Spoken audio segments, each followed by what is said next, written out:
আল্লাহর এক বান্দা গরিব মুসলমান, ঘরের সবাই মিলে রোজা রেখেছেন বাচ্চা সহ, কিন্তু কপাল খারাপ। সন্ধ্যা হওয়ার আগে টেনশনে পড়ে গেল, ইফতারি করার কোনো টাকা নেই, কি করব? আল্লাহর বান্দা পেরেশান হয়ে গেলেন, কোন মুসলমান ভাইয়ের কাছে গেলে একটু টাকা আমি পাইব, আমার একটু ধার দিবে, আমি আদায় করে দিব। চিন্তা করে দেখলো, হ্যাঁ আমার এক বন্ধু মুসলমান আছে, তার কাছে যাই। গরিব মুসলমান, রোজাদার মুসলমান, ধনির বাড়ি গিয়া খাও, আল্লাহর বান্দা আমি বড় গরিব মানুষ, আমি এক গ্লাস পানি দিয়ে স্ত্রী সহ ইফতার করতে পারবো, কিন্তু আমার সন্তানেরা রোজাদার, ওদের মুখের সামনে দিতে না পারলে কলিজায় বড় আঘাত। তো কি হইছে? বলে আমারে কিছু টাকা যদি আপনি ধার দেন, আমি ইফতারির আয়োজন করব, আমাকে একটু সময় দিলে আমি আপনার টাকা আবার পরে আদায় করে দিব। আল্লাহর বান্দা অহংকারী মুসলমান বলে, যাও, তোমাকে একটা টাকাও দেওয়া হবে না। দূর করে দিলেন গালি দিয়ে। মুসলমান বিদায় বেলা চোখের পানি ছেড়ে কান্না করে করে রাস্তা দিয়ে বাড়ি যায় আর বলে, আল্লাহ তুমি এমন গরিব বানাইছো, আজ আমি বাচ্চার সামনে কেমন করে হাসি মুখ দেখাও? ইফতারি করার কোনো আয়োজন নাই, আমি তো এক গ্লাস পানি দিয়ে আমার স্ত্রীর নিয়ে ইফতারি করতে পারবো, কিন্তু বাচ্চাগুলোরে কিছু না দিলে তো আমি কষ্ট পাবো। আল্লাহর বান্দা চোখের পানি ছেড়ে কান্না করে আর বাড়ির দিকে আগায়। হঠাৎ করে একটা বিধর্মীর সাথে মোলাকাত হয়ে গেল। বিধর্মী ভাই ডাক দিয়া কয়, মুসলমান ভাই কেন কাঁদো? বলে, তুমি শুনে লাভ? বলে, হ্যাঁ বলো। বলে, এই হালাত আমার মুসলমান ভাই টাকা দেয় নাই। দেয় নাই তো ভালো, কিন্তু গালাগালি করে ধমক দিয়া কত বাজে কথা বলে তারাই দিয়েছে। বিধর্মী আল্লাহর বান্দা বলে, যদি মনে কোনো কষ্ট না নাও, আমি তোমার ইফতারির টাকা দিব, পারলে তুমি আমাকে দিয়া দিও, না পারলে কোনো দাবি নেই, যাও তুমি টাকা নিয়ে যাও। লোকটা চিন্তায় পড়ে গেল, আমি কি করব? কিন্তু নিরুপায় হইয়া যখন বিধর্মী রিকোয়েস্টে টাকা নিয়ে ইফতারির আয়োজন করলো, সন্ধ্যাবেলা ইফতারির সময় বাচ্চাদের নিয়ে মোনাজাত করলো, হে আল্লাহ আমি কি দোয়া করবো এই বিধর্মীর জন্য? মুসলমান তো টাকা দিল না, বিধর্মীর জন্য আমি কি দোয়া করব? তবে এতটুকু করি, হে আল্লাহ তুমি দয়ার নজরে, আমি তো বেঈমানি করতে পারি না, যে উপকার করলো তার তো শুকর আদায় করতে হবে।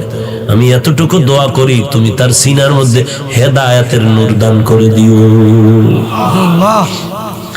আল্লাহর বান্দা ইফতারির সময় দোয়া কবুলে এই দোয়া করিয়া ইফতারির আয়োজন কমপ্লিট করে রাত হয়ে গেল। গভীর রাতে সবাই ঘুমায়।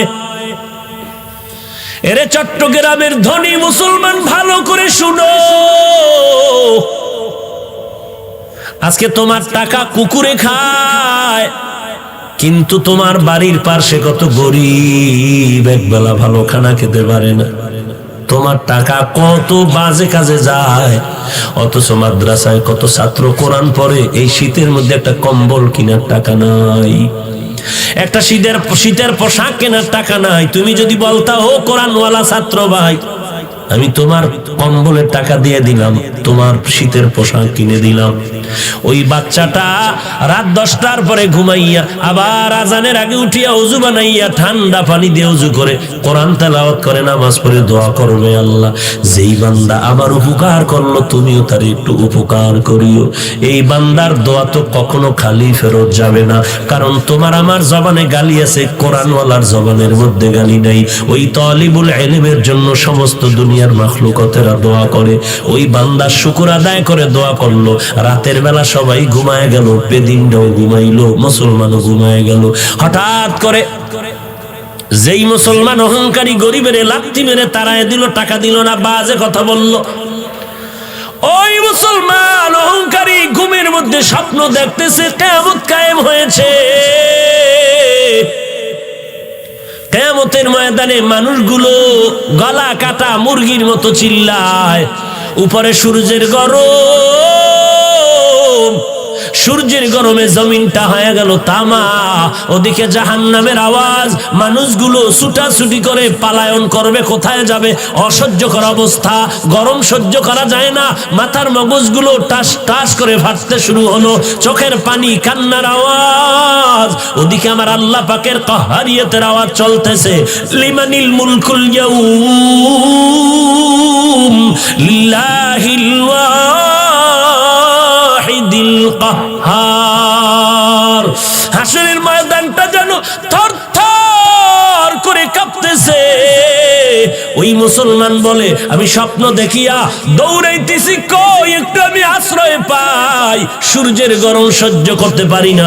হঠাৎ করে তাকায়া দেখলাম হাসরের মাঠের এক কিনারে একটা সুন্দর স্বর্ণের বিল্ডিং দেখা যায়। আমি দৌড়াইয়া চলে গেলাম বিল্ডিং এর মধ্যে একটু আশ্রয় নেওয়ার জন্য। গিয়ে দেখলাম তালা লাগানো, দারোয়ান ফেরেশতা বসে আছে। বললাম, ওরে দারোয়ান, একটু দরজাটা খুলিয়া দে, এই হাসরের কষ্ট সহ্য করতে পারি না। দারোয়ান ডাক দিয়া কয়, এটা তোমার জন্য বানানো হয় নাই। বলে, এই তালার চাবি কে পাইবে? বলে, দুনিয়াতে যারা গরিবের সাহায্য করেছে তাদেরকে আল্লাহই চাবি দিবে। মুসলমান অহংকারীটা ঘুম ভেঙ্গে হতাশ হয়ে গেল। দেখলাম কি হলো কি, দৌড়াইয়া গরিব মুসলমানের বাড়িতে হাজির। মুসলমানের গিয়ে কয়, মাফ করে দে, কত টাকা চাও? বলে, এখন আর হবে না, 1 টাকাও চাই না, টাকা লাগবে না। বলে, গতকাল ইফতারির কেমনে আয়োজন হয়েছে? বলে, শুনে কি লাভ হবে? বলে, বলো। বলে, আমার এলাকার পাশে এক বিধর্মী আমার ইফতারির আয়োজনের টাকা দিয়েছে।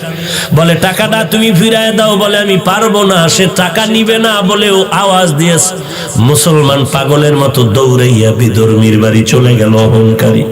বিধর্মীরে গিয়া কয়, ভাই, গতকাল তুমি নাকি মুসলমানের ইফতারির টাকা দিয়েছো, নাও তোমার টাকা বাড়ায় যা চাও আমি দিতে রাজি। বলে, কারণটা কি? আমি এখন টাকা নিব না, নেওয়ার জন্য আমি তো উদ্গ্রীব হই না, আমি টাকা নিতেও চাই না, পারলে দিবে, না পারলে নাই। বলে, নাও। বলে, না, এত পাগল হয়েছো, এই পাগলটা যদি কালকে হইতি কপাল খুলতো। এখন বিল্ডিং দেইখা পাগল হয়েছো, এখন আর ওই বিল্ডিং তোমার কপালে আর নাই। মুসলমান আরো আশ্চর্য হয়ে গেল। বিল্ডিং দেখলাম আমি, বিধর্মী কেমনে ঘরের মধ্যে খবর পাইলো হাসরের মাঠে? এই বিধর্মী ভাই, কেমন করে খবর পেয়েছ? বিধর্মী ডাক দিয়ে কয়, আর আমারে বিধর্মী কয়া ধাক্কা দিস না রে মুমিন রে। এই মুমিন ভাই, আমি রাতের বেলা যখন ঘুমায় গেছি, ওই ইফতারির আয়োজন করিয়া আমি দিলটা বড় খুশি হয়ে গেছে। জানি না সে আমার জন্য কি দোয়া করেছে। রাতের ঘুমের ঘরে আমি তাকাইয়া দেখি মদিনার পয়গম্বর হাজির। মায়ার নবী এসে আমার সামনে এসে আমার হাতটা ধরে কয়, আর ঘুমাইয়া থাকিস না, ও জাহান্নামের আগুনে কেমন করে তুই জ্বলবি। আমারে মায়ার নবী হাত ধরিয়া কালিমা পড়াইয়া হাতটা ধরিয়া কয়, দেখ তুই গরিবের কি সাহায্য করেছো, আমার আল্লাহ এত খুশি। তাকায়া দেখ, মরণের পর আল্লাহ তোর জন্য একটা সুন্দর বিল্ডিং বানায় রাখছে, বালাখানা। এরে যুবক, অহংকারী করিস না। এলেমের বড়াই, আমলের বড়াই করে কি লাভ? সাহাবায়ে কেরামের মতো তো আমল তুমি আমি করতে পারি না, তাদের মতো এলেম তোমার আমার নাই, তাদের মতো তাকওয়া তোমার আমার নাই, তাদের মতো তাহাজ্জুদ তোমার আমার নাই, তাদের মতো এলেম আমল তোমার আমার নাই, তাদের মতো বড় মুহাদ্দিস জমিনে কেউ হবে না, হয় নাই, তাদের মতো বড় মুফাসসির কেউ নাই, হবেও না, তাদের মতো তাকওয়ালা কেউ নাই, হবেও না। এরপরে তাকায়া দেখো, সাহাবায়ে কেরামের মধ্যে আবার 10 জন সাহাবা জান্নাতের সুসংবাদ পাইলেন। 1 নম্বরে আবু বকর, এরপরে ওমর, ওসমান, আলী রাদিয়াল্লাহু আনহুম আজমাইন। এদের ইতিহাস তাকাও। 10 জন সাহাবা জান্নাতের টিকিট পাওয়ার পর নামাজে দাঁড়ায় সারা রাত কান্নার আওয়াজ। কান্নার একটাই কারণ, কবরে আমার কি উপায় হবে, এই জন্য কান্না। ওসমানের কান্না দেখে সবাই পাগল, কবর দেখলে হাউমাউ করে কান্না করে। কারণ সাদা কাপড়ের মধ্যে যখন তোমাকে আমাকে ঢুকাইয়া দেওয়া হবে, সাদা কাপড়ের বাসিন্দা যখন হয়ে যাব, কে পীর, কে মুরিদ, কে শিক্ষক, কে ছাত্র, কে ইমাম, কে মুক্তাদি, কোনো ভেদাভেদ নাই। কারণ আমার কপালেও লেখা নাই আমি শিক্ষক। কে আলেম, কে মুহাদ্দিস, কে মুফতি সাহেব, সাদা কাপড়ের মধ্যে লেখা থাকবে না। জানাজার কোয়ালিটি শেষ করিয়া ওই খাটিয়া কাঁদি নিয়ে যখন কবরের মধ্যে শুয়াইয়া বিদায় হয়ে যাবে, সবার কাছে দুইজন ফেরেশতা তিনটা প্রশ্ন নিয়ে হাজির হয়ে যাবে। রবের পরিচয় দাও, ধর্মের পরিচয় দাও, রহমাতুল লিল আলামিনের পরিচয় দাও। কাউকে জিজ্ঞাসা করে না করা হবে না তুমি কোন দলে ছিল, তুমি কোন পীরের মুরিদ হয়েছিল বলো, তুমি কোন মাদ্রাসার ছাত্র হয়েছিল বলো, তুমি কোন রঙের টুপি পরেছো বলো। এগুলো কোনো প্রশ্ন করা হবে না। তিনটা প্রশ্ন, রবের পরিচয় দাও, ধর্মের পরিচয় দাও, রহমাতুল লিল আলামিনের পরিচয় দাও। তারাই কবরে গিয়া জবাব দিতে পারবে যারা দুনিয়াতে রবের গোলামির রশিটা গলায় লাগাইছে। এরা কবরে গিয়া বলবে রব্বি আল্লাহ, আমার একমাত্র রব হলেন আমার আল্লাহ। আমি আল্লাহকে বেজার করে কোনো কাজ আমি করি নাই, আমি আল্লাহর রাজির বাইরে কোনো দিন কি দিন আল ইসলাম, আমার ধর্ম একমাত্র ইসলাম, ইসলাম ছাড়া কোনো ধর্মের চিন্তাও অন্তরে আনি নাই। এরপরে আমার মায়ার নবীকে দেখায় বলবে চিনো, হ্যাঁ ইনি তো আমার সেই মায়ার নবী, যেই নবীকে দেখার কত কান্না করেছি, দেখার জন্য পারি নাই।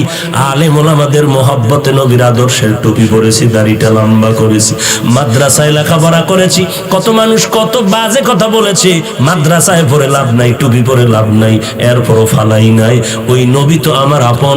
আল্লাহ অর্ডার করবে আর কষ্ট দিও না, তাড়াতাড়ি কবরে জান্নাতের বিছানাটা বিছায়া দাও। পক্ষান্তরে যারা কবরে গিয়ে জবাব দিতে পারবে না, কারণ রবের গোলামি করে নাই, ইসলাম ধর্ম পালন করে নাই, আর নবীর সুন্নতের খবর নাই, মাথার চুলগুলোর মধ্যে নবীর সুন্নত ছিল মানে নাই। নবীর সুন্নত উম্মতের জন্য বড় নেয়ামত, যেই সুন্নতের আদর্শের মতো পবিত্র আদর্শ জমিনে কারো নাই। আঙ্গুলের নখগুলো কাটার মধ্যে নবীর সুন্নত ছিল মানে নাই, চুল কাটার মধ্যে রাখার মধ্যে নবীর সুন্নত ছিল, উম্মতেরা মানে নাই। বান্দা জুতা পরিধানের মধ্যে নবীর সুন্নাত ছিল মানে নাই, মসজিদে ঢুকতে সুন্নাত, বের হতে সুন্নাত মানে নাই, বাথরুমে ঢুকতে সুন্নাত, বের হতে সুন্নাত মানে নাই। নবীর সুন্নাত না মানার কারণে ওই বান্দা হাসরের ময়দান কবরে যাওয়ার পরে তো নবীকে চিনবে না, শুধু একটা আওয়াজ দিবে লা আদরি, লা আদরি, আমি কিছুই জানি না। আল্লাহ তাআলা কুদরতি আওয়াজ দিয়ে বলবে এরে ফেরেশতা, আর বান্দারে সুযোগ দিয়া লাভ নাই, এই বান্দারে আমি দুনিয়াতে কম সুযোগ দেই নাই। আমার দেওয়া পানি, আমার দেওয়া বাতাস, আমার দেওয়া সূর্যের আলো, চাঁদের আলো, সব নিয়ামতগুলো ভোগ করার পর আলেম ওলামাদের কথা তো মানেই নাই, বরং আলেমের গালাগালি করেছে আর বলেছে ওলামায়ে কেরামের কথা মতো চলবো না। ওলামায়ে কেরাম যদি নামাজের কথা বলছে, বলে নামাজ পড়বো না, দেখি কার শক্তি আছে নামাজ পড়াবে। আমার ওয়ারাসাতুল আম্বিয়া নবীর ওয়ারিসদের বিরোধিতা করেছে, আমি আল্লাহ এখন আর সুযোগ দিব না। ও ফেরেশতা, তাড়াতাড়ি কবরের মধ্যে জাহান্নামের আগুন বিছানা বিছায়া দাও, জাহান্নামের সাথে একটা রাস্তা বানায়া দাও। আল্লাহ গোসা নিয়ে বলবে রে কবরের মাটি, এই নাফরমানের দুই পার্শ্ব থেকে জোরে জোরে চাপ দাও, চাপের কারণে পাঁজরের হাড়গুলো চুরমার হয়ে যাবে। এরে আল্লাহর বান্দা, বালিশে মাথা লাগাই 1 মিনিট চিন্তা করো, সমস্ত আল্লাহওয়ালারা এত বেশি আমল করিয়াও কান্না বন্ধ করেন নাই, সাহাবায়ে কেরাম কান্না বন্ধ করেন নাই। আমার নবী যার কোনো গুনাহ নাই, সারা রাত নামাজে কান্না করেন আর কাটায় দেন। আজকে তুমি কিভাবে ভাবলা যে কান্না লাগবে না? আল্লাহ বলেন বেশি বেশি কান্না করো, নবী বলেন 1 ফোঁটা চোখের পানির দাম কত? 70 বছর পর্যন্ত অন্যায় করেছো, 1 ফোঁটা চোখের পানি যদি ফেলতে পারো, তোর জীবনের 70 বছর গুনাহগুলো আল্লাহ মাফ করে দিবে। এরে নবীর উম্মতের দল, ও যুবক, আমি বলি না তুমি নবীর তরিকা মেনে স্কুল ছেড়ে দাও, চাকরি ছেড়ে দাও, না না, স্কুলে থাকো, খবরদার বের হবা না, ওখানে লেখাপড়া করে ডাক্তার, ডক্টর, ইঞ্জিনিয়ার হও, আমাদের দেশের জন্য বড় গৌরব। তবে তাকায় দেখো ডানে বামে তোমার আমার মতো কত বান্দা ডাক্তারি করে নামাজ বাদ দেয় না। বান্দা তাকায় দেখো স্কুল কলেজে লেখাপড়া করে নামাজ বাদ দেয় না। তোমার বিবেকরে জিজ্ঞাসা করো, তুমি কেন পারবা না রে বাবা? নবীর সুন্নতের মালাটা গলায় রাখতে পারবা না কেন? চট্টগ্রাম বিশ্ববিদ্যালয়ের দিকে নজর করে দেখো, এমনও কত ছাত্র আছে মাথায় টুপি আর পাগড়ি, লম্বা দাড়ি, লম্বা জামা পরিয়া ক্লাস করে, আছে না নেই? রিকশার ড্রাইভার ড্রাইভারি করে, আজান হলো মসজিদে গিয়ে নামাজ আদায় করতেছে। এরে আল্লাহর বান্দা, তোমার আমার মতো যুবক কত টাকার মালিক 1 টাকাও হারাম খায় না, নামাজ বাদ দেয় না, তুমি কেন পারবা না রে বাবা? আল্লাহর কাছে তওবা করো। কয়দিন আর যৌবনের বাহাদুরি করবা? কয়দিন আর? তোমার আমার বয়সের কত যুবক এই করোনা ভাইরাসের মধ্যে কবরে চলে গেল। তোমার আমার বয়সের থেকে কম বয়সের যুবকও কবরে চলে গেল। কয়দিন আর বাহাদুরি করবা? আল্লাহর কোরআনটা কি মিথ্যা মনে করেছো? ওলামায়ে কেরামের কথা কি মিথ্যা মনে করেছো রে বাবা? যদি মিথ্যা হইতো সাহাবায়ে কেরাম জীবনটা দিয়ে কান্না করতেন না, আল্লাহর নবী এত কষ্ট করতেন না, আউলিয়ায়ে কেরাম এত কষ্ট করে জীবনটারে কাটাইতেন না। এখনো সময় আছে, দলাদলি ছেড়ে দাও, একমাত্র আল্লাহ ওয়ালাদের সাথে সম্পর্ক লাগাও। কোন আল্লাহওয়ালা? যাদের বয়ান শুনলে আমল মোহাব্বত বাড়বে, আমল হবে, যাদের বয়ানে চোখের পানি আসবে, দিলটা নরম হবে। আল্লাহর কাছে কান্না করো, তৌফিক চাও, হে আল্লাহ জীবন চলে যাবে, আর কোনোদিন নামাজ ছাড়বো না, বেপরদায় চলবো না, ওলামায়ে কেরামের বিরোধিতা করবো না, লেখবো না, জবানে কিছু বলবো না, নবীর তরিকার বাহিরে চলবো না, সহিভাবে কোরআন শিখবো, 5 বেলার নামাজ আদায় করবো, মা বাবার খেদমত করে দোয়া নিব, নবীর তরিকা মতে চলবো, কোনোদিন দেশের বিরুদ্ধে জাতির বিরুদ্ধে কোনো ষড়যন্ত্রে লিপ্ত হব না। ও আল্লাহ, তুমি আমাদের সবাইকে তওবা করার তৌফিক দান করে দাও, আমাদের তওবার উপরে মজবুত হয়ে চলার মতো তৌফিক দান করে দাও। আমিন। আলহামদুলিল্লাহি রাব্বিল আলামিন, ওয়াসসালাতু ওয়াসসালামু আলা সাইয়্যিদিল আম্বিয়া ওয়াল মুরসালিন ওয়া আলা আলিহি ওয়া আসহাবিহি আজমাইন। ইয়া আরহামার রাহিমিন, ইয়া আরহামার রাহিমিন, ইয়া আরহামার রাহিমিন। রব্বিরহামহুমা কামা রব্বায়ানি সগীরা, রব্বিরহামহুমা কামা রব্বায়ানি সগীরা। আল্লাহুম্মা ইন্নাকা আফুউন তুহিব্বুল আফওয়া ফাআফু আন্নী। আল্লাহুম্মা ইন্না নাউযু বিকা মিনাল বারাসি ওয়াল জুনুনি ওয়াল জুযামি ওয়া মিন সাইয়্যিল আসকাম। اللهم إنا نعوذ بك من البرص والجنون والجذام ومن سيء الأسقام. اللهم إنا نعوذ بك من سخطك والنار. ربنا هب لنا من أزواجنا وذريتنا قرة أعين واجعلنا للمتقين إماما. ربنا وآتنا ما وعدتنا على رسلك ولا تخزنا يوم القيامة إنك لا تخلف الميعاد. ربنا لا تزغ قلوبنا بعد إذ هديتنا وهب لنا من لدنك رحمة إنك أنت الوهاب. ربنا آتنا في الدنيا حسنة وفي الآخرة حسنة وقنا عذاب النار. ওদায়ার মালিক, এই শানের সালাত সম্মেলনে 2 দিন ব্যাপী প্রোগ্রামের শেষ, কত উলামায়ে কেরাম হাত তুলেছেন, মুরব্বী হাজী সাহেবরা হাত তুলেছেন, আয় আল্লাহ কত ব্যবসায়ী, কত চাকরিজীবী, কত যুবক ভাই, ছাত্র ভাইরা হাত তুলেছেন, পর্দার আড়ালের কত মা বোনেরা যেন হাত তুলেছেন রে আল্লাহ। আমরা সবাই এসেছিলাম দুনিয়াতে কত পবিত্র অবস্থায়, শয়তানের ধোকায় পড়ে গুনাহ করে জীবনটারে নষ্ট করে ফেলেছে। আমার গুনার খবর এলাকার মানুষ যদি জানতো, কেউ সম্মানের জায়গায় বসতে দিত না রে আল্লাহ। শয়তানের ধোকায় পড়ে গুনাহ করে আজ দেখি আমার হাত দুটো নাপাক, গুনাহের কারণে আমার চোখ নাপাক, আমার জিহ্বা নাপাক, আমার অন্তর নাপাক করে ফেলেছি। আপনার দরওয়াজা ছাড়ি নাই রে আল্লাহ, তওবার নিয়তে হাত তুলেছি, মেহেরবানি আমাদেরকে তওবাওয়ালা জিন্দেগি দান করে। আলহামদুলিল্লাহিল্লাযী জাআলাশ শামসা ওয়াল কমারা বিহুসবান ওয়ান নাজমা ওয়াশ শাজারা ইয়াসজুদান وفضل زمانا على زمان كما فضل مكانا على مكان وإنسانا على إنسان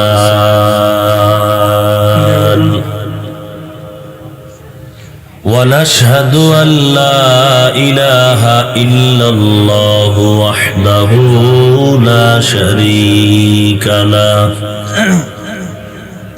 لا ضد له ولا ند له ولا مثل له ونشهد أن سيدنا وسندنا وحبيب ربنا وطبيبنا وطبيب قلوبنا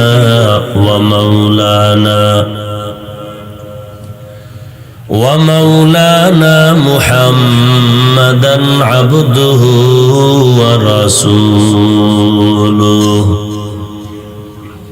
صلى الله تعالى عليه وعلى آله وأصحابه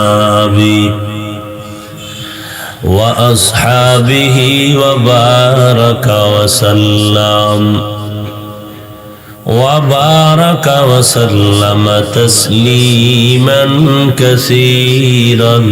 كثيرا الذي أرسله الله تعالى بالحق بشيرا ونذيرا وداعيا إلى الله بإذنه وسراجا منيرا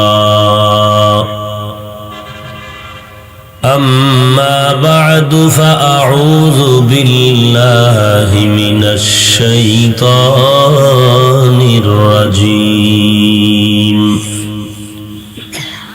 بسم الله الرحمن الرحيم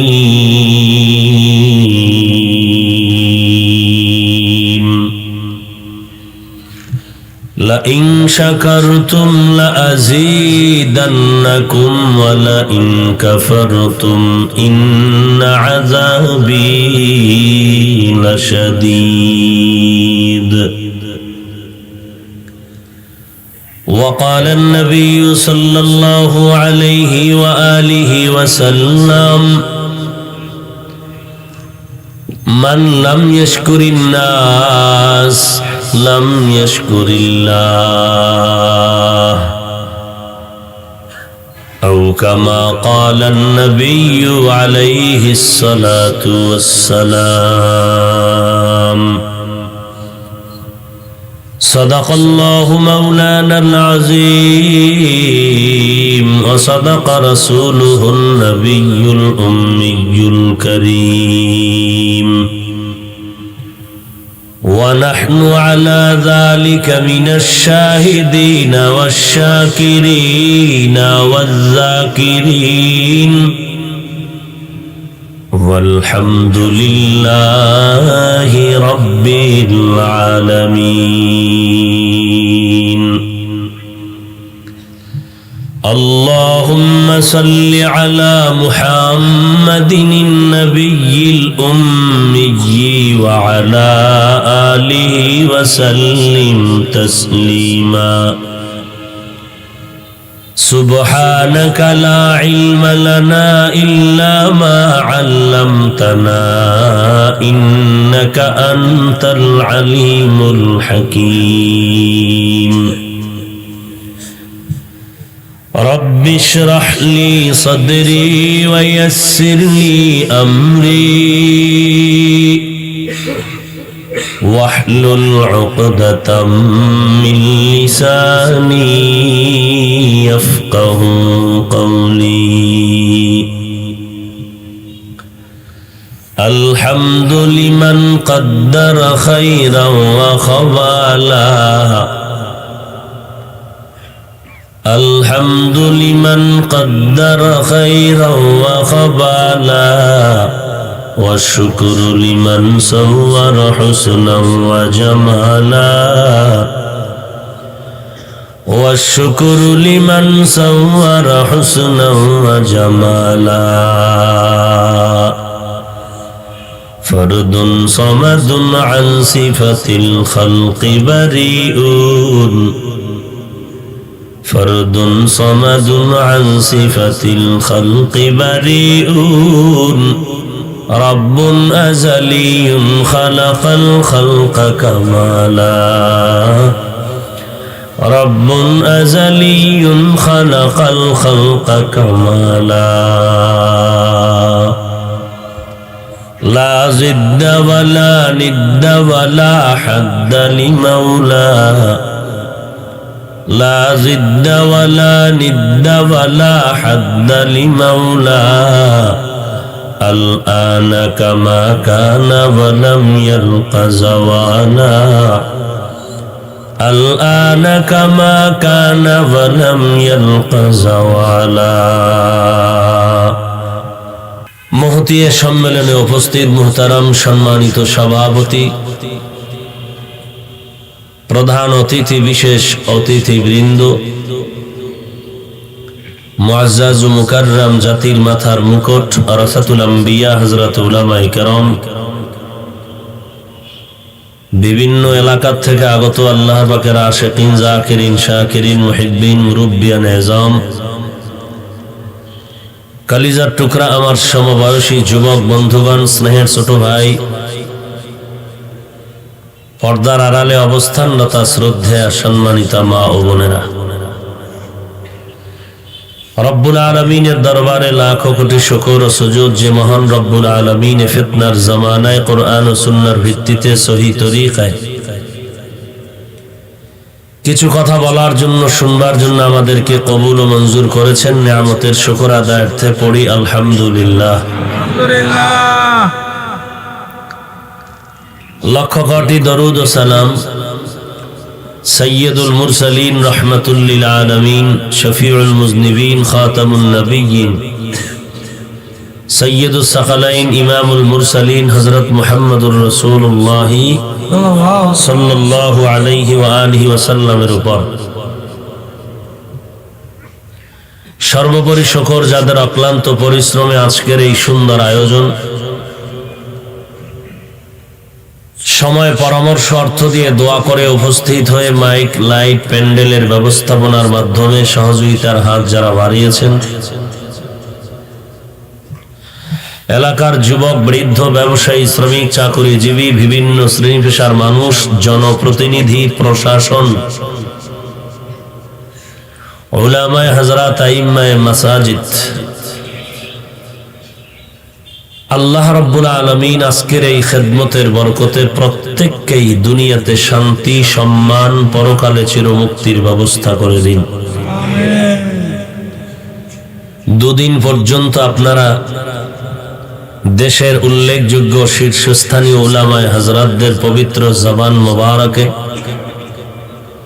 কোরআন সুন্নাহ ভিত্তিক দিক নির্দেশনামূলক আলোচনা শুনে আসতেছিলেন।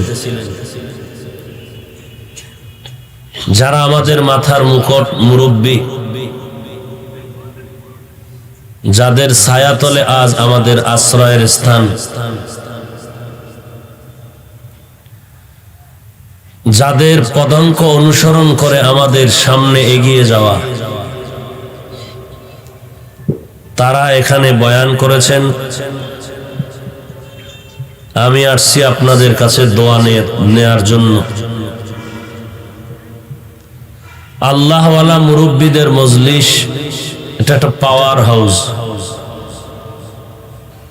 মোবাইলে চার্জ চলে গেলে যেমন চার্জ দেওয়ার জন্য পাওয়ার হাউসে বিদ্যুতের সাথে যুক্ত করতে হয়,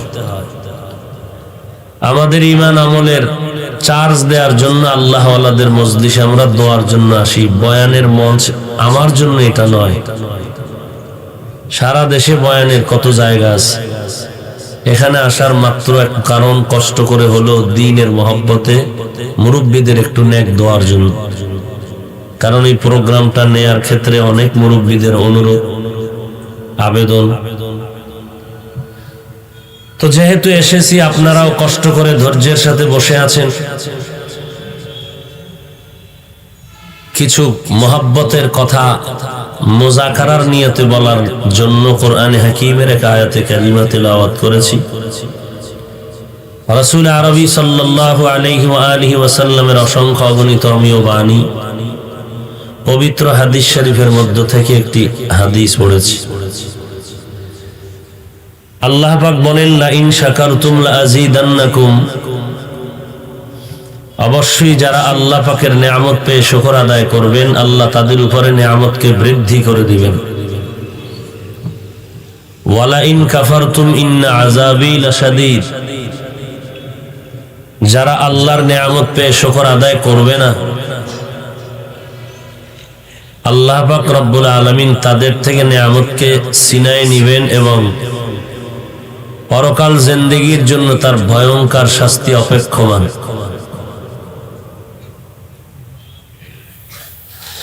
রাসূল আরবী সাল্লাল্লাহু আলাইহি ওয়া আলিহি ওয়াসাল্লাম ইরশাদ করেন, যারা মানুষের কৃতজ্ঞতা প্রকাশ করতে পারে না, গুণগান গাইতে পারে না, মানুষকে কোলে টানতে পারে না, মানুষকে আপন করে নিতে পারে না, সে আল্লাহকেও আপন করে নিতে পারে না,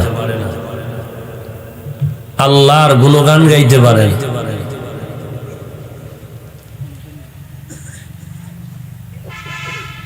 মোটামুটি আয়াতের মধ্যে আল্লাহর নিয়ামত সম্পর্কে আমাদেরকে উদ্বুদ্ধ করেছেন শুকর আদায়ের জন্য, সতর্কবাণী করেছেন আল্লাহর নিয়ামত পেয়ে যেন আমরা কেউ অকৃতজ্ঞতা প্রকাশ না করি।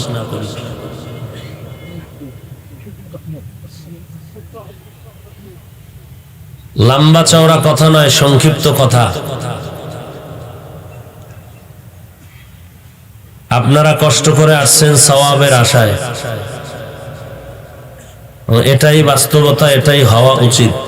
অন্য কোন নিয়ত থাকলে এর ফলাফল দিলের উপরে আল্লাহ দিবেন। জবানের কথার উপরে বিচার হবে না, হবে অন্তরের উপরে। মানুষের অন্তরের কি হালত, মুখ থেকে একটা বান্দা একটা কথা বলেছে, কিন্তু তার দিলের মধ্যে ওই নিয়ত নাই ওই কথা বলার প্রতি। আল্লাহ পাক ওই জবানি কথার উপরে বিচার করবেন না, কলবের হালাতের উপরে বিচার করবেন।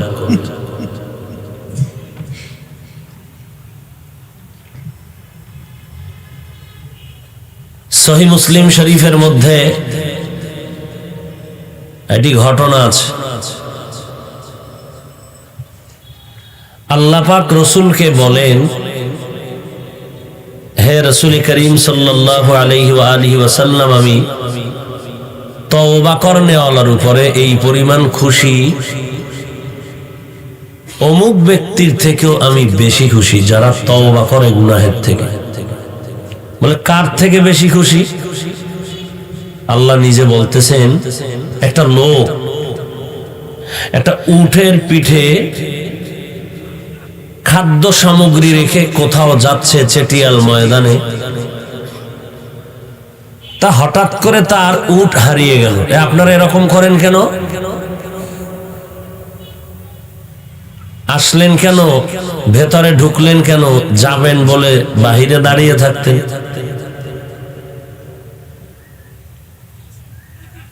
আমি তো এখানে নতুন আসি নাই, আর আমি বয়ান কি করি তাও আপনারা জানেন। এলেম আমল কিছুই নাই, আল্লাহওয়ালা মুরব্বীদের একটু নেক দোয়া, এই পুঁজি নিয়েই চলতেছি। বাস্তব যেটা, আপনারা বিশ্বাস করেন আর না করেন। আমি মুরব্বী মানার 100% পরিপূর্ণতা নিয়ে আমি বিশ্বাস নিয়ে চলি। কারণ জঙ্গলের মধ্যে যেই প্রাণী একা একা চলে এর উপরে হামলা হয়,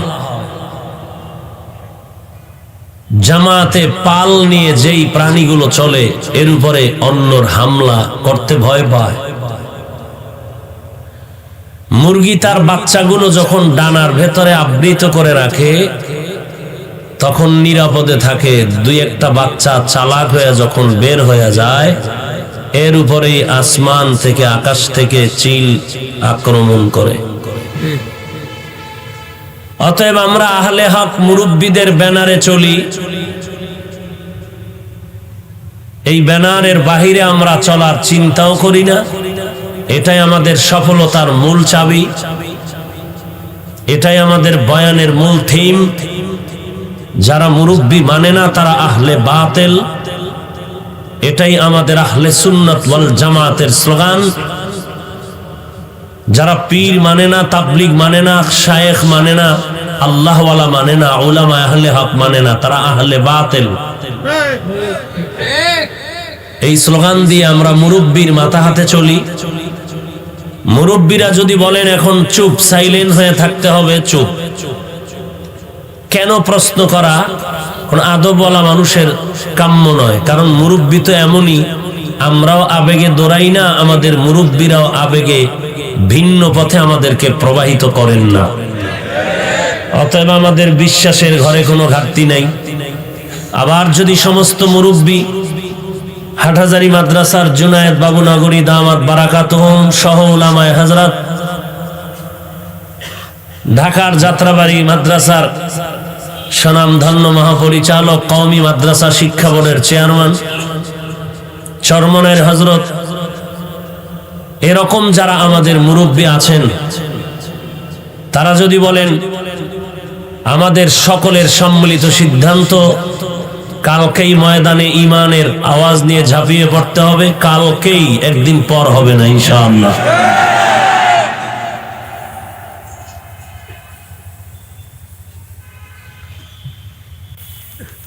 ঢাকায় আপনারা জানেন সমস্ত মুফতিয়ানে কেরাম সম্মিলিত ফতোয়া দিয়েছেন, ঝামেলা শেষ। তো মোল্লা আগার ফতোয়া দেহাত, মুফতি পয়দা কেস লিয়ে। আমি মোল্লায় যদি ফতোয়া দিতে, মুফতিরা কি করবেন? যার যেটা কাজ সে সেই কাজ করবেন, এটাই তার শান। মুফাসসির হতে হলে তাফসীর পড়তে হবে, ফতোয়া দিতে হলে ইফতা পড়তে হবে, মুফতি হতে হবে। খতিব সাহেব যেই সম্মানের জায়গায় বসবেন, এন মুয়াজ্জিনে যদি আজকের বয়ান আমি করুম, আপনি আজান দেন, এর দ্বারা নাজায়েজ বা হারাম কিছু না হলেও শানের খেলাফ হবে।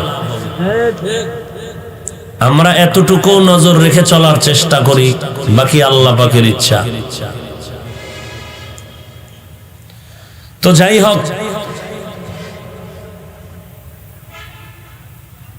আল্লাহ রাব্বুল আলামিনের পয়গম্বরকে আল্লাহ বলেন, লোকটা উট নিয়ে যাচ্ছে, উপরে খাদ্য সামগ্রী, উট হারিয়ে গেছে। লোকটা নিরুপায় হয়ে তালাশ করে উট না পেয়ে একটা গাছের ছায়ার নিচে আশ্রয় গ্রহণ করলো। তন্দ্রাচ্ছন্ন হঠাৎ করে দেখে, চোখ খুলে হারানো উট তার সামনে হাজির। সহিহ মুসলিম শরীফের কথা, তাওবার বয়ান। নবীজি বলেন, আল্লাহ বলেন, নবী এই লোকটা উট পাইয়া কি খুশি? বলে সীমাহীন খুশি। বলে কেমন খুশি জানেন? খুশি হইয়া বান্দা আবেগে কি কয়? আল্লাহুম্মা আনতা রাব্বি আনতা আবদি ওয়া আনা রাব্বুক। ও আল্লাহ, তুমি আমার গোলাম, আমি তোমার রব। মুসলিম শরীফ তো মানার বাইরে কেউ নাই, কারণ হাদিস নিয়ে যত কিলাকিলি করুক, বুখারী মুসলিম সবাই মানে।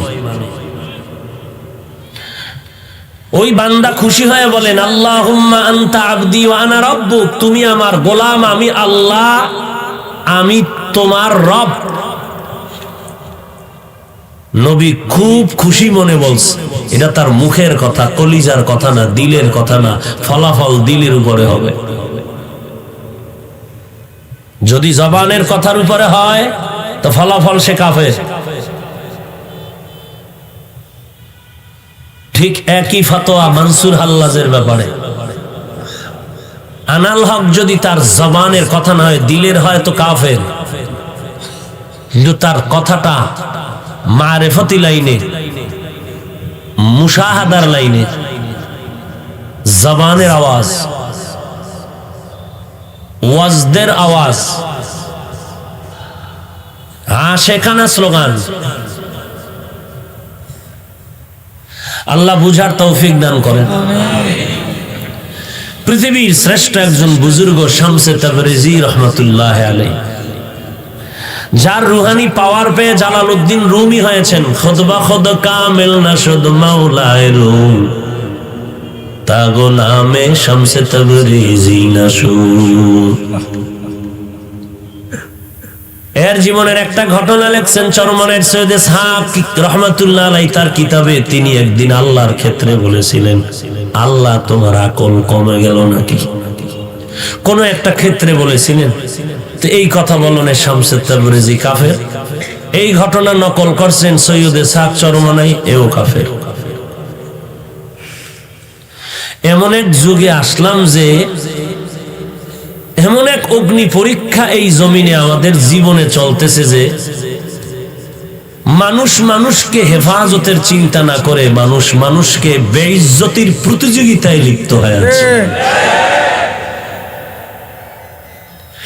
গজবের মোবাইল হাতে, ফেসবুক নিয়ে ব্যস্ত, লেখাপড়া পরীক্ষার খবর নাই, শুধু খেলাধুলা করে ফেসবুকে। কার বিরুদ্ধে দুই কলম লেখা যায়, লিখতে পারলেই কলিজা এমন খুশি হয়, 1000 টাকা দিলেই পরিমাণ খুশি হয় না। এই হলো আমাদের হালত। এজন্য আমি বলি, বেয়াদবি মাপছে এখানে সব আমার মুরব্বী, যে আজকের আমাদের আহলে হক উলামায়ে কেরামের মাঝে দূরত্ব সৃষ্টি করার যত মাধ্যম আছে এর মধ্যে গজবের ফেসবুক হলো আসল। একটা ছাত্র শারহে বেকায়া পড়ে, কাফিয়া পড়ে, হেদায়েতুন নাহু পড়ে, স্কুল কলেজের ছেলেটা মাত্র 10 ক্লাসে পড়ে, আলিয়ায় পড়লে দাখিলে পড়ে, সে যদি চরমনাইরে গালি দেয়, হাটাজারির হুজুরের গালি দেয়, হেফাজতকে গালি দেয়, কওমি মাদ্রাসার বিরুদ্ধে লেখে, এই ছেলেটার জীবনটা নষ্ট হওয়ার জন্য আর কি দরকার? এই ছেলেটার জীবন নষ্ট হওয়ার জন্য আর কি প্রয়োজন আছে বলেন? আমি মনে করি না যে আর কিছু প্রয়োজন আছে। কারণ কোন বুজুর্গ বলেছেন, প্রত্যেকটা জিনিসের সৌন্দর্য আছে, মানুষের সৌন্দর্য হলো আদব। লিকুল্লি শাইইন জিনাতুন ফিল ওয়ারা ওয়া জিনাতুল মারই তামামিল আদাবি আজ খুদা খা হি মে তৌফিক আদব বে আদব মাহরুম গাশত আজ ফজলে রা। এজন্যই তো মদিনার নবী বলেন, আল্লামানি রব্বি ফাআহসানা তালিমি, আদাবানি রব্বি ফাআহসানা তাদিবি। আল্লাহ আমাকে ইলম দান করেছেন, শিক্ষা দিয়েছেন। আল্লাহর দেওয়া শিক্ষা দেওয়া কত ইলম, কতই না সুন্দর। আল্লাহ আমাকে আদব শিক্ষা দিয়েছেন, আল্লাহর শিক্ষা দেওয়া আদবটা কতই না সুন্দর। আজ আমি মুহাম্মদের আদবওয়ালা আদর্শের কারণে বেঈমানেরা আমার সাথে তর্ক করে না, আমার হাঁটার হালাতটা দেখে পর্যন্ত বেঈমান পাগল হয়ে যায়। আমার বসার আদব দেখে কত বেঈমান নরম হয়ে যায়। আমি মুহাম্মদের চাহনি দেখলো মানুষের দিলের মধ্যে আকর্ষণ সৃষ্টি হয়। আমি মুহাম্মদের ব্যবহারের দ্বারা দুশমন পর্যন্ত পাগল পাড়া হয়ে যায়। কারণ আমি মুহাম্মদকে আদব শিক্ষা দিয়েছেন আমার আল্লাহ। আনা বুইস্তু মুআল্লিমা, আমি গোটা জগতের শিক্ষক হয়ে প্রেরিত হয়েছি। এরে নবীর উম্মতের দল, আল্লাহ বলেন যারা আমার নিয়ামত পেয়ে শুকর আদায় করবা, আমি নিয়ামত আরো বাড়ায় দিব। যদি বান্দা নিয়ামত পেয়ে অহংকারী করো, শুকর আদায় না করো, নিয়ামত ছিনায় নিব। পরকাল জিন্দেগি তোমার জন্য ভয়ঙ্কর শাস্তি অপেক্ষমান। আল্লাহ তাআলা দুনিয়ার মধ্যে যা কিছু সৃষ্টি করেছেন সবগুলো নিয়ামত। এর মধ্যে আমরা মানুষ আল্লাহর কাছে বড় দামি নিয়ামত। ওয়ালাকাদ কাররামনা বানি আদম ওয়া হামালনাহুম ফিল বাররি ওয়াল বাহরি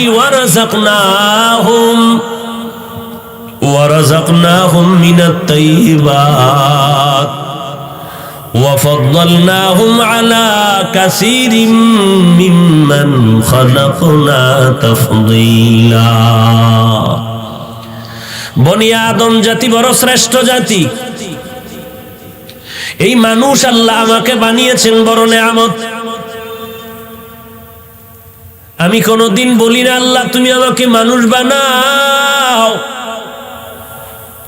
আদমের আওলাদ হতে পেরে আজ আমি ধন্য হয়ে গেলাম। আল্লাহ আমাকে মানুষ না বানায় যদি ভিন্ন কোনো প্রাণী বানাইতেন কিছু করার ছিল না রে মুমিন। আল্লাহ দয়ার নজরে আমাকে চাওয়া ছাড়াই মানুষ বানানোর পরে আজ তাকায় দেখি কত বেঈমান, কত হিন্দু, কত ইহুদি, কত খ্রিস্টান, কত বৌদ্ধ মুসলমানের ব্যানারে এসে কালেমা পড়ে। আল্লাহ কত দয়াময়, আমাকে আল্লাহ দয়া করিয়া এই মুসলমানের ঘরে পাঠায় দিলেন। কত বান্দা আফসোস করে আমি আখিরি নবীর উম্মত হতে পারলাম না। আল্লাহ আপনাকে আমাকে আখিরি নবীর উম্মত করে পাঠাইলেন। গোটা জগতের জন্য আমার নবী বলে বড় নেয়ামত। এমন একজন নবী আল্লাহ আমাদেরকে দান করেছেন যে নবীর মতো কোনো নবী নাই। যেই নবী আমার আল্লাহর এত মহাব্বতের বন্ধু। ঈসা নবী আল্লাহর বন্ধু, মুসা নবী আল্লাহর বন্ধু, ইব্রাহিম নবী আল্লাহর বন্ধু, মুহাম্মদ আল্লাহর বন্ধু। আম্বিয়া কেরাম আমার আল্লাহ পাকের আশিক। আর আমার আল্লাহ বলেন আমি আল্লাহ নিজেই আমি মুহাম্মদের আশিক। আল্লাহ जहाँ तक है रबूबियत खुदा का वहाँ तक है नबूवत मुस्तफा का। আমি আল্লাহ হলাম রব্বুল আলামিন। আমার বন্ধু মুহাম্মদরে বানায় দিলাম রাহমাতুল লিল আলামিন। গোটা জগতের জন্য আমি আল্লাহ রব। আমার বন্ধু মুহাম্মদ হলেন রহমত। এরে বান্দা আমি আল্লাহ তোমাকে এত পরিমাণ নিয়ামত দান করলাম। ইন তাউদ্দু নি'মাতাল্লাহি লা তুহসুহা। গণনা করেও বান্দা তুমি নিয়ামত শেষ করতে পারবা না। আল্লাহ আমাকে মানুষ বানাইছেন, সব আমার আল্লাহর দেওয়া, আমার কিছুই নেই। আসলে আমি চাপার জোরে বলি সব আমার। আমার বাড়ি, আমার গাড়ি, আমার টাকা, আমার পয়সা, আমার কণ্ঠ, আমার বয়ান, আমার ভক্তবৃন্দ, এগুলো কিচ্ছু না, সব আমার আল্লাহর দেওয়া।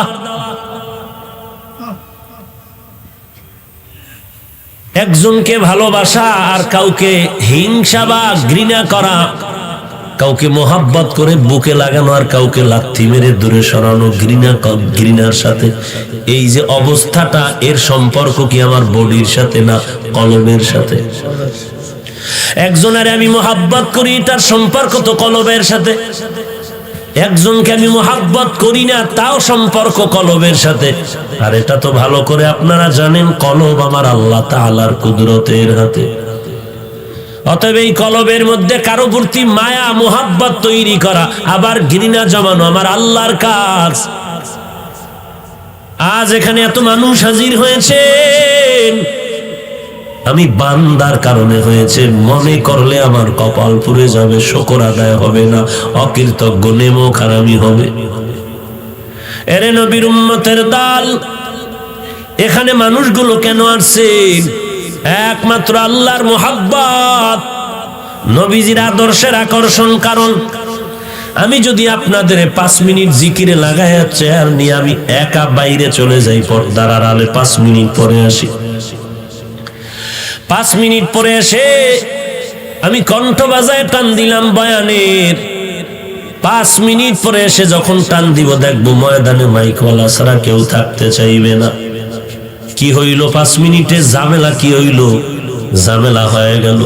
আমার মাথার মধ্যে মদিনার আদর্শের টুপি ছিল, আমি ফালায় ক্যাপ লাগায় দিছি। আমার বডির গলার মধ্যে মদিনার পাগড়ি ছিল, ফালায় দিয়া বেঈমানের টাই লাগাইছি। আমার বডির মধ্যে মদিনার পোশাক আমি ফালায় দিয়া শার্ট প্যান্ট পরেছি। আমি বান্দা আগের মতোই ঠিক আছি, কণ্ঠ ঠিক আছে, টান একালি বাড়ায় দিলাম। এরপরও কেন মানুষ থাকবে না? কারণ কি? যারা প্যান্ট শার্ট টাইয়ের গোলাম হইয়া জমিনের মধ্যে বাহাদুরি করে তারাও বলবে, বুঝলাম না হাফিজ ভাইয়ের উপরে না জানি কোন গজব শুরু হয়ে গেল। ওরে বাবা, কারণটা কি জানো?